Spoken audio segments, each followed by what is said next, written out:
Ada New Hee 99ers, New World High Teen Idol dong, karena ada 2 member dari New Hee yang datang dari Indonesia. Park Boom 99ers yang bikin gebrakan luar biasa di sosial media. Rilislah postingan tentang gugatan kepada Yang Hyun Suk, yaitu mantan CEO dan juga pendiri YG Entertainment dengan tuduhan penipuan dan juga korupsi. Nah, total penghasilan yang belum dibayarkan mencapai 64.272 triliun Korean won, atau mungkin ada yang menghitung kurang lebih di 4,5 kuadriliun.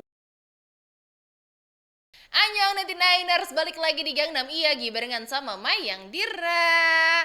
Hari ini di penghujung bulan Oktober 99ers, Mayang bakalan nge-recap kira-kira di minggu terakhir bulan Oktober ini bakalan ada huru-hara apa aja yang sudah terjadi di dunia K-pop. Aku nggak tahu sih, sebenarnya kemarin lagi rame banget dibahas karena ada girl group yang baru debut ya kan. Terus Our Sunbanim ya kan, salah satu member dari 2NE1 juga tiba-tiba membuat gebrakan yang luar biasa di sosial media 99ers. Kayak wah ini akhir Oktober ya yang sangat luar biasa, walaupun sebenarnya ada satu info lagi yang masih belum clear, tapi mudah-mudahan bisa dibawain di next episode dari Gangnam Iyagi. So 99ers, kalau misalnya kamu penasaran dengan apa yang bakalan Mayang bahas hari ini di Gangnam Iyagi, cus kita bahas satu persatu di Gangnam Iyagi hari ini. Stay tuned at 100 FM Play 99ers. Oke, yang pertama ada yang baru debut. Ini salah satu girl group yang kemarin mungkin lewat di FYP TikTok kamu atau mungkin di feeds Instagram kamu. Satu grup yang dari kemarin sebenarnya udah diwacanain bakalan bukan comeback, debut dan mencuri banyak perhatian. Ada New Hee 99ers, aku nggak tahu sih sebenarnya yang bener ya untuk spelling ataupun pronounce itu seperti apa, tapi correct me if I'm wrong, aku dapetnya adalah New Hee, atau dia mengejaknya tulisannya adalah NWHI, yang punya kepanjangan adalah New World High Teen Idol, yang resmi debut kemarin di tanggal 24 Oktober 2025 dengan singlenya yaitu Like a Flame. Kenapa sih si New Hee ini dapetin banyak atensi terutama di netizen Indonesia? Yes, jelas dong, karena ada 2 member dari New Hee yang datang dari Indonesia. Berarti ini nambah lagi dong prestasi Indonesia di kancah Korea Selatan, karena setelah Zayan, terus ada Carmen, ada Kim dari VVUP, sekarang nambah lah ada 2 member dari New Hee ini yang ternyata orang Indonesia. Good job. Nah, kita kenalan dulu sama member-member dari New Hee. Ada 7 member, dan kalau misalnya kamu nanti merasa kayak oh wow ini internasional semua, yes beneran, ini bener-bener kayak dari mancanegara say. Kita kenalan, yang pertama ada Mariam, ini member dari Jerman yang lahir di tanggal 18 Desember 2003 sebagai dancer, rapper dan juga vokalis. Terus dilanjutin dengan member kedua ada Via atau Vian K. Jesslyn yang berasal dari Indonesia yang lahir di tanggal 19 Januari 2001 sebagai rapper dan juga vokalis. Lanjut ada Alice yang berasal dari Jepang yang lahir di tanggal 23 Februari 2003 sebagai man vokalis dan juga dancer. Dilanjut lagi ada Nicole atau Nicole Nisha Becken yang berasal dari Singapura, lahir di tanggal 9 September 2003 sebagai vokalis dan juga dancer. Nah, member yang kelima ada Nina atau Nina Zarina, berasal dari Filipina. Ini lahir di tanggal 3 Mei 1999, satu lain sama Mayang berarti ya, sebagai vokal, rapper dan juga dancer. Lanjut, member keenam ada Seungju atau Park Seungju yang berasal dari Korea. Ini lahir di tanggal 23 Juni 2001 sebagai vokal dan juga dancer. Dan yang terakhir ada Vanessa atau Vanessa Visel Agustin yang berasal dari Indonesia juga, yang lahir di tanggal 6 Agustus 2008 sebagai vokal, dancer dan juga magne dari grup New Hee ini. Jadi ada 2 member dari Indonesia yaitu Via dan juga Vanessa begitu. Ini jujur sih Mayang sendiri bangga ya, mereka bisa sampai debut di Korea Selatan di bawah dari agensi Na Entertainment. Walaupun mungkin sebagian dari kamu kayak bertanya-tanya, emang Na Entertainment tuh dulu artisnya siapa aja, termasuk yang Nugu nggak sih? Buat POV Mayang mungkin iya sih, dibilang agensi Nugu iya, tapi jujur bisa menyatukan ketujuh member yang mungkin mereka berasal dari banyak negara ya yang berbeda-beda, itu cukup PR dan cukup berani sih sampai mendebutkannya itu luar biasa. Karena kebayang gak sih ada yang dari Jepang, Singapura, Filipina, Jerman, Indonesia, Korea. Member Korea bahkan cuma satu orang, dan mereka kayaknya lumayan juga nih PR untuk mengolah bahasa Koreanya, karena kalau udah terjun di industri K-pop ya mau gak mau harus belajar bahasa Korea kan. Nah kemarin di tanggal 24 Oktober ini udah officially debut dengan single pertamanya mereka, yaitu Lake of Flame. Jujur kalau misalnya dari lagunya ini oke banget sih untuk brave girls gitu, jadi cewek-cewek yang tangguh, berani, itu bener-bener digambarin banget di single ataupun di lagu yang satu ini. Dan ini pun sejalan sih sama karakteristik dari New Hee itu sendiri, yang mana mereka kan masih berjuang ya di industri musik Korea Selatan, dan mungkin ini juga mengawali semangatnya mereka dengan single Like a Flame ini. Ya mereka pengen nge-present yang terbaik lah, ngegambarin kalau mereka punya semangat yang luar biasa besar untuk bisa berkarya di industri musik Korea Selatan ataupun internasional begitu.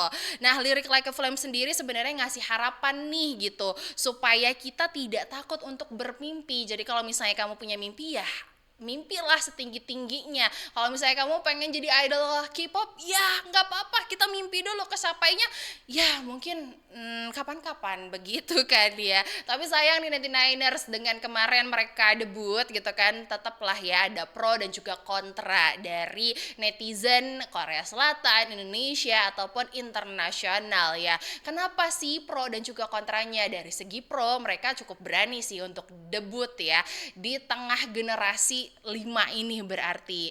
Dan mungkin kalau untuk kontranya dari segi produksiannya yang menurut Mayang belum cukup mateng sih. Jujur dari lagunya kalau misalnya kamu dengerin oke banget. Tapi kalau misalnya kamu nonton musik videonya atau mungkin show-nya mereka, show pertamanya mereka, menurut Mayang itu masih cukup kurang atau bahkan harus bisa diimprove lagi. Karena ya saingannya mereka itu adalah girl group dan juga boy group dari generasi 5 lainnya. Jadi kalau dibandingkan sih gitu agak masih harus perlu banyak latihan, terus juga improve dari tim produksinya, dari konsep music videonya, wardrobe-nya, make-up-nya, terus juga dance-nya itu perlu dilatih lagi dan harus effortnya luar biasa sih. Tapi jujur mereka sudah bisa berani untuk debut, tampil membawa nama dari membernya masing-masing atau nama sebagai New Hee-nya juga itu udah berani banget menurut Mayang. Jadi udah tinggal dimantapkan kembali ya, mudah-mudahan nanti di comeback selanjutnya bisa lebih oke lagi gebrakannya dan lebih banyak dapetin komentar positif dibandingkan yang negatifnya begitu. Lanjut 99ers, kita ke info yang kedua. Kalau tadi ada generasi 5, kali ini mungkin aku bisa bilang generasi 2 kali ya, our soon Benim, Park Boom 99ers, salah satu membernya Tuniwan yang bikin gebrakan luar biasa di sosial medianya. Beberapa waktu yang lalu memang Park Boom ini ya tiba-tiba muncul dengan mengedit wajahnya yang penuh filter. Terus lagi pernah mengaku sebagai pacarnya Lee Min Ho, kalau itu main juga bisa mengaku. Dan sekarang ini gebrakannya menyangkut banyak pihak yang menurut Mayang agak krusial sih, karena menyangkut keuangan duniawi begitu. Kita kilas balik dulu sedikit tentang profil Tuniwannya sendiri 99ers, karena pasti bertanya-tanya ya bagian yang mungkin kurang ngeh gitu dengan Tuniwan. Katanya kan Tuniwan udah disband, kok masih berkarya? Nah gini ceritanya ya, Tuniwan ini sebenarnya merupakan salah satu girl group dari YG Entertainment yang debut di tanggal 17 Mei 2009, dan mereka debut dengan single pertamanya mereka yang dikasih judul Fire. Nah sebenarnya mereka punya ciri khas lah ya gitu dibandingkan girl group pada tahun 2009 itu sendiri, yang biasanya mungkin lebih ke centil era gitu kan ya, bener-bener girlery banget. Tapi kalau misalnya mereka justru punya penampilan yang cukup heboh luar biasa dengan konsep yang berbeda. Siapa sih yang nggak tahu dengan lagu I'm the Best, terus juga Lonely. Mereka kan nampilin dari mulai visual, performance, terus juga musik yang beda lah ya gitu. Nah, 21 ini sebenarnya sempat bubar di tahun 2016, tapi dari YG Entertainment kembali mengumumkan comebacknya 21 di tahun 2024. Makanya nggak jarang kali ya kamu lihat kemarin 21 manggung lagi bareng dengan full formasi 4 member. Yang pertama ada CL atau Lee Cherin, terus ada Dara atau Sandara Park, terus ada Minzy atau Gong Minji, dan yang terakhir adalah Park Boom itu sendiri. Nah, Park Boom sendiri itu lahir di Seoul 24 Maret 1984 dengan posisi sebagai main vokalis. Nah, seperti yang tadi Mayang bilang, sebenarnya Park Boom ini shortly sih lagi masa pemulihan, karena kemarin memang secara mentally dan juga emosional itu lagi tidak stabil ya, atau lagi ya udah deh masa healing dulu lah gitu. Tapi tiba-tiba nih 99ers Park Boom ini kemarin ya, tepatnya kalau nggak salah di tanggal 22 Oktober itu ngerilis lah postingan tentang gugatan kepada Yang Hyun Suk, yaitu mantan CEO dan juga pendiri YG Entertainment dengan tuduhan penipuan dan juga korupsi. Hey, berat banget say. Kalau kemarin yang ngaku-ngaku jadi pacar Lee Min Ho mah nggak apa-apa, itu mah masih easy peasy. Tapi ini udah bawa-bawa CEO, pendiri, terus udah kayak gitu penipuan, korupsi. Wah, luar biasa loh ya. Ini tuduhannya muncul di postingannya Park Boom yang tadi aku bilang di tanggal 22 Oktober, yang sebenarnya sekarang kalau kamu cek udah nggak ada atau sudah dihapus. Nah, di dalam postingannya ini diklaim kalau misalnya Yang Hyun Suk itu gagal membayar Park Boom atas penghasilan yang seharusnya diterima dari berbagai kegiatan termasuk rilis musik, acara musik, ataupun mungkin iklan, penulisan lagu, bahkan hal-hal yang lain lah ya gitu, jadi brand ambassador dan lain sebagainya. Nah, total penghasilan yang belum dibayarkan mencapai 64.272 triliun Korean won, atau mungkin ada yang menghitung kurang lebih di 4,5 kuadriliun. Wow, aku nggak tahu sih itu uang atau apa, ya ampun, ngeri banget ya kan. Nah, di gugatan ini juga dia menyatakan kalau misalnya YG Entertainment itu tidak memberikan laporan keuangan maupun pembayaran tentang finansial yang sudah merugikan Park Boom itu sendiri. Jadi kayak nggak ada transparansi lah ya. Tapi sementara itu dari agensinya Park Boom yang sekarang, yaitu D-Nation, di tanggal 23 Oktober 2025 atau satu hari setelahnya, itu langsung mengkonfirmasi dan juga klarifikasi kalau misalnya ternyata gugatan Park Boom kepada Yang Hyun Suk itu tidak pernah diajukan. Jadi itu semata-mata hanya apa yang Park Boom pikirkan dan dia salurkan langsung di sosial media. Tapi lagi-lagi dan lagi, Park Boom ini kan jadi salah satu legenda ya gitu, terus juga public figure. Sun Benim juga, mana orang yang nggak tahu gitu loh 21. Jadi kan pasti sekecil apapun postingannya jadi sorotan ya kan. Nah, dari situ pun dari agensi D-Nation itu udah bilang kalau misalnya sebenarnya Park Boom itu sudah mendapatkan pembayaran yang semestinya ketika berkegiatan bersama 21 ataupun di bawah dari YG Entertainment. Dan agensi juga menambahkan kalau misalnya sekarang memang Park Boom itu sedang dalam masa hiatus dari semua kegiatan dan juga fokus pada perawatan serta pemulihan. Bahkan agensinya juga ngerilis pernyataan kayak gini nih 99ers. Telah dipastikan bahwa gugatan tersebut tidak pernah diajukan, jadi bukan gugatan yang naik ke ranah hukum, dan Park Boom juga telah menerima pembayaran yang semestinya atas aktivitasnya bersama 21 dan juga YG Entertainment. Nah, Park Boom saat ini sedang hiatus dari semua kegiatan dan juga fokus pada perawatan serta pemulihan, dan dari agensi juga sedang melakukan yang terbaik untuk membantu pemulihan ya begitu. Dan yang bikin kagetnya lagi ternyata kan aku kira udah selesai ya di tanggal 23 Oktober itu. Nah, ini lanjut part 2. Kayak ini Park Boom udah ngelempar api, terus sama D-Nation udah dipademin. Sekarang hari selanjutnya dia ngelempar api lagi, kayak wow, part 2 nih, luar biasa. Jadi ternyata selain tadi penuntutan untuk korupsi ya kan, dan juga tidak dibayarkan tentang si keuangan duniawi itu, Park Bom ternyata bilang nih kalau misalnya ada mistreatment yang sebenarnya YG Entertainment lakukan pada saat dia masih aktif di YG, katanya begitu. Jadi di tanggal 24 Oktober Park Bom ini kembali mengunggah sebuah postingan di akun Instagram pribadinya secara gamblang dan emosional terkait abuse, terus eksploitasi dan juga perlakuan buruk yang diterimanya dari YG Entertainment. Jujur ngeri banget dapetin mistreatment ya kan. Dan terdapat 3 slide postingan yang sebenarnya kalau misalnya kamu cek sekarang sudah hilang dari halaman Instagramnya, dan lewat postingan tersebut Park Bom itu bercerita bahwa dia mendapatkan perlakuan yang kurang baik dari YG Entertainment. Entah mungkin karena ada yang bilang sih Park Bom ini bilang kalau misalnya YG itu membuat penampilannya seperti itu gitu. Aku juga sebenarnya nggak tahu ya seperti apa exactly-nya, adalah hanya untuk mengolok-olok dirinya. Jadi untuk menghina dari Park Bom itu sendiri. Bahkan kalau misalnya di postingan itu dia tulis dalam bentuk Hangul gitu, ada beberapa cerita di slide-slide gitu. Dia juga bilang nih kalau misalnya bagaimana dia diminta untuk membuat lagu namun tidak pernah mendapat bayaran, bahkan tidak pernah ditulis dalam kredit lagu. Nah, di sini kan banyak fans dari YG Entertainment ya gitu yang membaca postingannya langsung berpikir lah lagu mana lagi nih gitu yang nggak dicantumin. Perasaan kalaupun misalnya ikut andil tuh suka dicantumin kan di creditsnya gitu.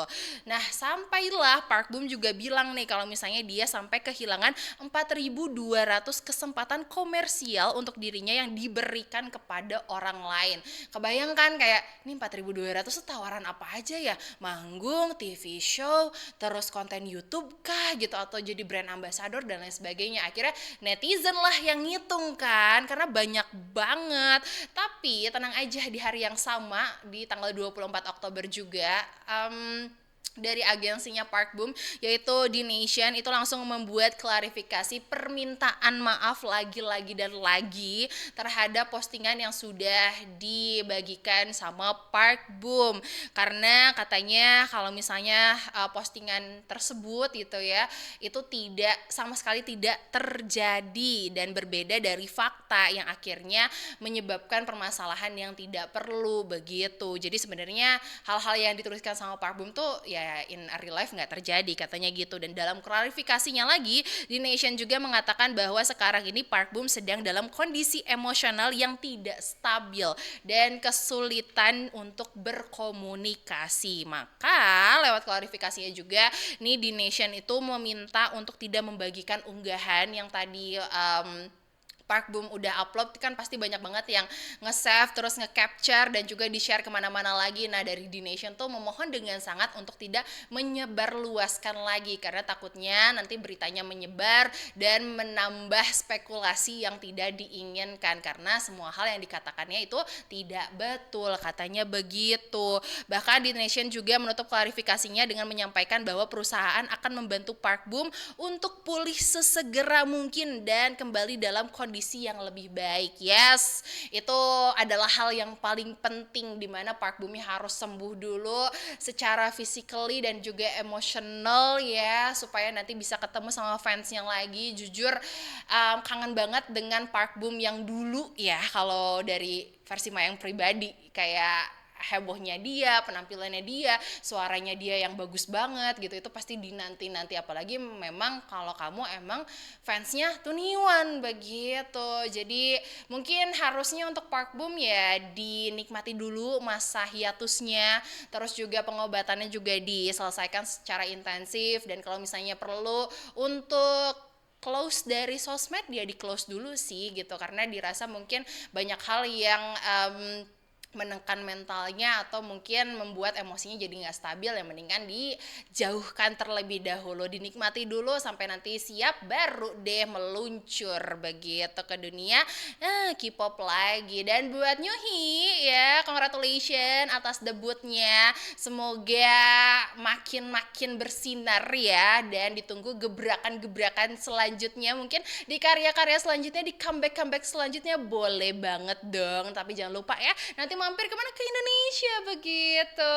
Dan buat kamu nanti Niners, kalau misalnya kamu punya info-info lain yang pengen dibahas di Gangnam Iyagi, boleh banget kasih tahu sama Mayang di kolom komentar. Dan sampai ketemu lagi di Gangnam Iyagi selanjutnya. Annyeong.